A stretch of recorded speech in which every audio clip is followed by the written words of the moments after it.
wrestling fans all over YouTube, here with you again. It's Sean Keegan, SWK258 on swkdbzproductions, and here I am once again making a week in wrestling. Woo! And I just got a text from my friend. He needs help with his chemistry homework. So, I guess I'm just going to be texting him through and through this video. I'm still giving the review though. Let me just send this text. Alright. Let's start off with Raw Supershow anyway. I'm going to text and read my notes at the same time. Let's see. Attempting to make almost an entire show out of 4 men is simply amazing. You know, props to the creative staff for that. I mean, Punk, Cena, Sheamus, and Triple H. That was just wonderful. You know?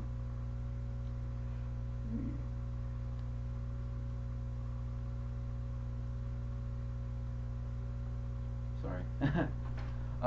And Johnny Boy, I call him Johnny Boy, that's actually John Laurinaitis, is the new interim Raw general manager. How did I know something like this would happen? Honestly, you know? It's kind of predictable on their part. The best matches of the night, I'm going to say, were Randy Orton versus Mark Henry. There was some interesting moves and reversals in this match. Air Boom and Ryan versus Ziggler, Swagger, and Otunga. There was great wrestling from all aspects of this match. And Punk and Del Rio versus Truth and Miz. This match was very interesting through and through, what with Del Rio walking out on Punk and the shocking return of the Awesome Truth in general. That just put so much more hype into this match, and I really liked it. The best promo of the night, could only pick one, once again. It's Triple H, Cena, Sheamus, and Punk. These men have not quit on their company, and they still have high hopes, apparently. You know, that was all good. I really liked that thing where they all tried to do it again. You know, to sort of rebuild the company out of, you know, all their own, do the show. And, you know, it was really interesting. It was really captivating. Great move by the creative staff, by the way. But then having John Laurinaitis come along and be general manager of Raw, you know, that sort of made the show better for me throughout the night. Because I know they couldn't have done that whole thing with the 4 guys, 4-man show. But it was very interesting. That's what I really liked about this week's Raw Super Show. Alright. Players of the Week for Raw Super Show were Triple H, Sheamus, Punk, and Cena, all for standing up for the show and attempting to keep it up all their own. Now on to Impact Wrestling of 10/13/11. I think I'm just going to send this one text first.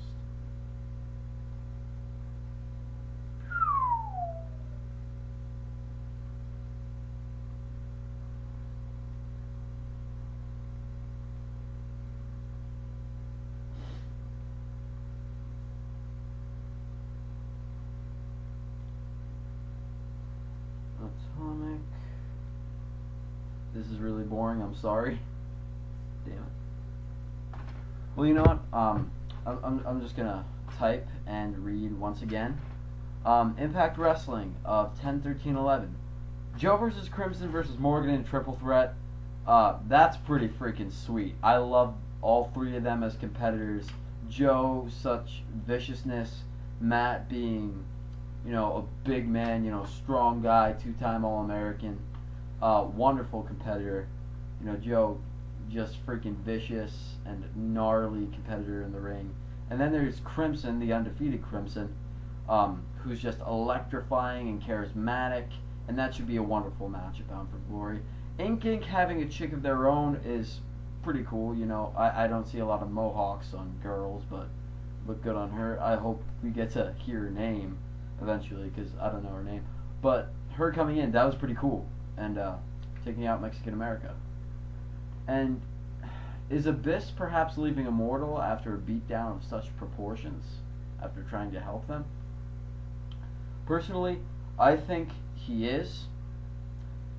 And, you know, I think they're going to do something like that at Bound for Glory. They're going to have this little promo, like Abyss is like, I'm sick of being used like this. You know, I've been the most loyal to the group. I've stuck with it since the beginning. I was the catalyst to start up the group, and you know, that was that could be cool, you know, because then Immortal's probably just gonna fall apart, and thus ends one of the dumbest decisions in Impact Wrestling history, in my opinion. And overall, Bound for Glory is looking good. It's a very interesting card. To me, it looks more interesting than WrestleMania 27 did. You know what I'm saying? Alright, so the best matches, I gotta say, were...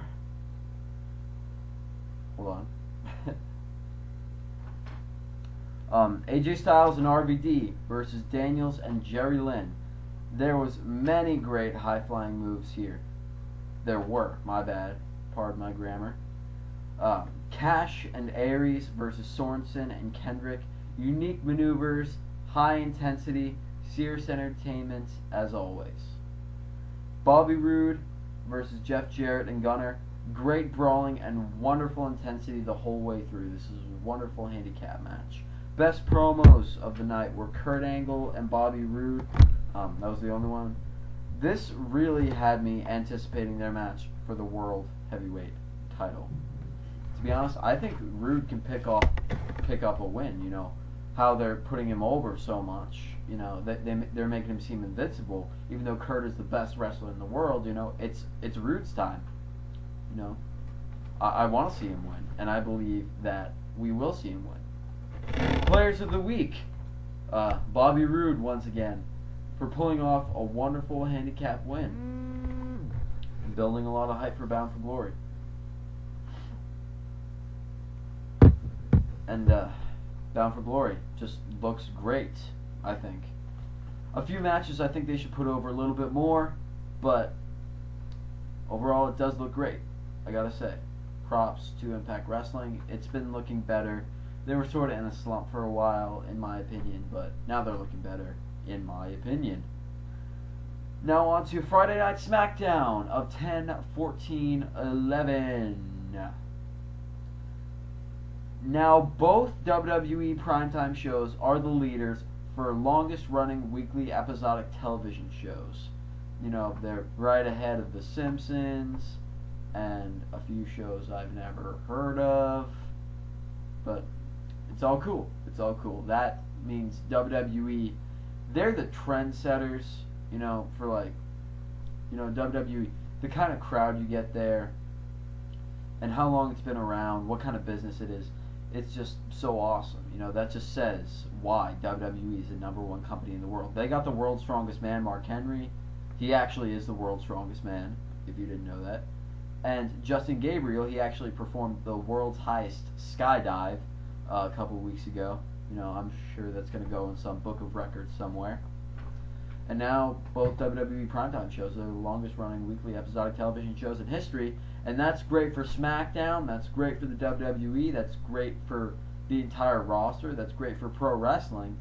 It's wonderful. It really is wonderful. The best matches of the night, I'm going to say, were Alberto Del Rio versus Sheamus. This was a good old-fashioned scrap between these two. Great up until the interference by Christian. Now we look forward to the feud between Christian and Sheamus. I never thought I'd say I looked forward to a feud with Christian in it, but I look forward to seeing Sheamus kick. I look forward to seeing Sheamus kick Christian's ass. The Great White Sheamus. He is great, and he is white, and that's the way it is, and that's why they gave him his nickname and stuff. Okay, and the other best match, I'm going to say, was Ziggler and Swagger versus Kofi and Ryder in their tag match. This was quite an electrifying match with a very interesting finish by Kofi, you know, knocking Ziggler out and then just sort of dragging Ryder over so he could pin him. I want to see Ryder get a win on his own, to be honest. I know some people who are just Zack Ryder marks are going to say he's already world championship material, but he needs to change up his gimmick, honestly, the whole woo-woo-woo thing. That's not the way you would picture a world champion. But, you know, if he just changed up a few things, if he was a little bit more serious, if he you know, just straightened out a little bit, I feel he could be a potential world champion. And players of the week, Zack Ryder and Kofi for great last minute teaming up because Evan Bourne was injured, and winning a great tag match, like I already said. Now this week was a wonderful week in wrestling for Impact Wrestling and WWE.